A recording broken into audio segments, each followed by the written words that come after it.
بسم الله الرحمن الرحيم نحمده ونصلي على رسوله الكريم اما بعد تاسو په سوشل میډیا باندې یو ویډیو کتلی یو مسلمان خور مسلمان جنۍ په هندوستان کې په یو کالج کې د هندو شرپسند او انتها پسند مخې ته الله اکبر आवाज بلند کړه ده.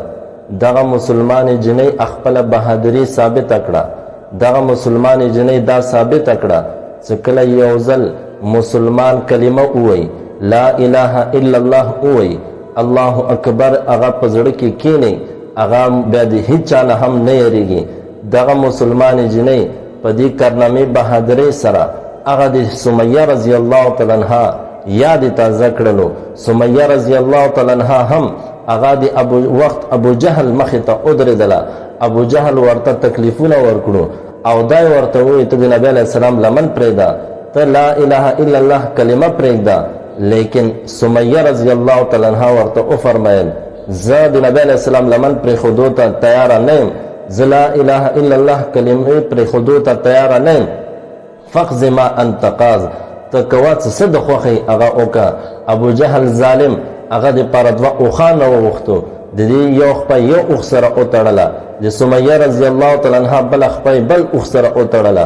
یو اوښ روان کړو مشرق طرف ته، بل اوښ روان کړو مغرب طرف ته او هغه شهیده کړله. په دې کارنامې سره سمیه رضی الله تعالی عنها د اسلام اولنۍ شهیدی اعزاز په خپل نوم باندې حاصل کړلو. دغه مسلمان جنۍ هم د هغه سمیه رضی الله تعالی عنها د قربانۍ هغه یاد تازه کړلو، د سمیه رضی الله تعالی عنها د بهادرۍ یاد تازه کړلو. هغه لکه څرنګه ابو جهل ته مخې ته ودرېده، مقابله یې وکړله او ویې نه یارېده. دارنګې دغه جنۍ هم مسلمانه خور دا هم د هندوانو مخې ته د وخت ابو جهل د وخت فرعون مخې ته ودرېدله. الله اکبر आवाज بلند کړلو او نه یارېدله د چا نه هم. او دا یې ثابته کړه چې یو ځل څوک چې لا اله الا الله وایي هغه به د چا نه هم نه یریږي. په دغه کارنامې سره د جنۍ د هغه جنگ احد یاد تازه کړلو. په جنگ احد کې څه وخت لږ شکست میلاو شو، ظاهري څه اسباب د وجل لږې مودې دپاره شکست میلاو شو. هغه شکست بیا وروستو په فتح بدله شوه، خو لیکن هغه څه وخت څه شکست میلاو شو په خلکو کې دا خواره شوله نبی علیه الصلاة والسلام وفات شوه ده. ابو سفیان مسلمانانو ته आवाज وکړو په تاسو کې محمد ژوندی ده او که مړ ده. نبی علیه الصلاة والسلام وفرمیل تاسو دې ته جواب مه ورکوئ. بیا आवाज وکړو ابو بکر وفات ده او که ژوندی ده، عمر وفات ده او که ژوندی ده. نبی علیه السلام وفرمیلو جواب مه ورکوئ. په دې سره ابو سفیان خوشحال شو. اعلو هبل आवाज بلند کړلو. هبل د هغه بت نوم و، بت د زنده‌باد وي، بت زنده‌باد ناره اوچته کړه بلند کړله. نبی علیه الصلاة والسلام ورته وفرمیل تاسو اوس جواب ورکئ چې الله اعلی و اجل، الله اعلی ده برتر او بزرگ ده. هغه ابو سفیان ووی لنا العزا ولا عزا لکم، مو دې پر عزا بوت شته، تاسو دې پر عزا بوت نشته ده. مو دې پر عزا خدای شته، تاسو دې پر عزا خدای نشته ده. نبی علیه السلام وفرمیلو تاسو جواب ورکئ الله مولانا ولا مولا لکم، الله دیمو مولا ده، د تاسو مولا نشته ده، د تاسو کارساز مولا نشته، دیمو الله مولا شته ده. دغه جنۍ هغه یاد تازه کړلو لکه څرنګه صحابه کرامو ابو سفیان ته د هبل د بت زنده‌باد په جواب کې الله اعلی و اجل ورته ووی. دغه جنۍ هم هندوانو ته هغې بوته نعرې والې د په جواب کې ورته یوازې الله اکبر आवाज بلند کړلو، جواب یې ورته ورکړلو. د هغه صحابه کرامو یاد تازه کړلو. په دغه کارنامې سره دغه الله اکبر आवाज سره دغه جنۍ د کفر په ایوانونو کې د هندوستان په ایوانونو کې زلزله راوستې ده. علامه اقبال شاعر فرمایي الفاظ و معانی میں تفاوت نہیں لیکن الفاظ و معانی میں تفاوت نہیں لیکن ملا کی اذان اور مجاہد کی اذان اور ملا ہم اذان کے اللہ اکبر ورکی وئی، مجاہد ہم نعرہ تکبیر اللہ اکبر وئی، معنی ہم یو دا الفاظ ہم یو دی. لیکن دی علامہ اقبال شاعر فرمائی دی ملا اذان جدا دا د مجاهد اذان جدا ده. مولا په اذان سره په ټول کلی کې 15 کسان مونځ ته نه راځي، خو لیکن د مجاهد په الله اکبر سره د کفر په ایوانونو کې زلزلې راځي.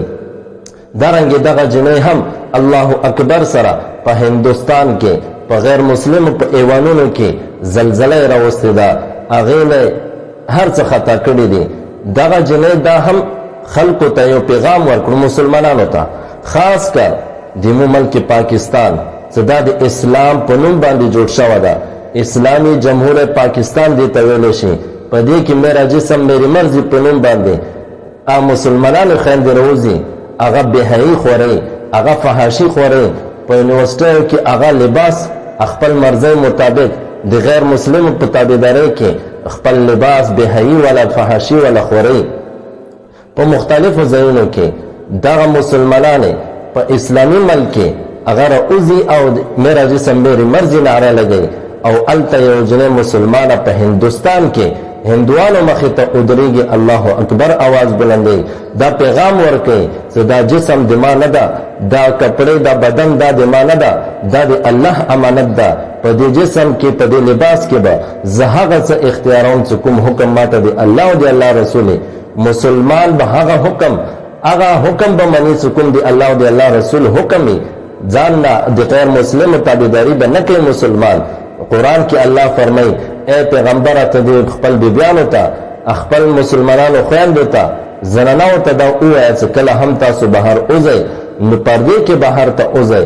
دغه مسلمان هغه د الله حکم د هندوانو مخې ته هغه ثابت کړه او خلکو ته پیغام ورکړلو چې تاسو به هم د الله حکم تابعداري، د الله د رسول د غیر تابعداري به نه کوئ. دا بدن او په جسم کې په لباس او په کپړو کې غیر مسلم لګیا دی ازادي نعرې لګي.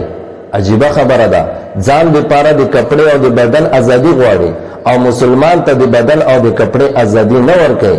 لکه څنګه غیر مسلم هغه خپل کپړې په خپل مرزي اچي، بخپل بدن څنګه استعمالي د خپل مرزي مطابق، نو دارنګ مسلمان ته هم ازادي حاصله ده چې هغه بخپل بدن خپل کپړې کې د الله او د الله رسول مطابق، د الله او د الله رسول حکم مطابق هغه استعمالي.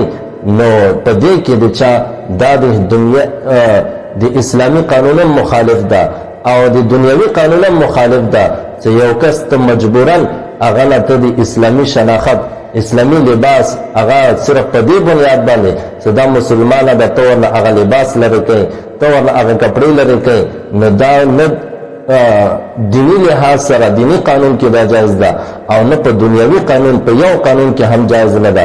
چې ته خپل ځان لپاره ازادي غواړې، مسلمان ته هم خپل ځان لپاره په خپل بدن کې په خپل کپړو کې ازادي حاصله ده.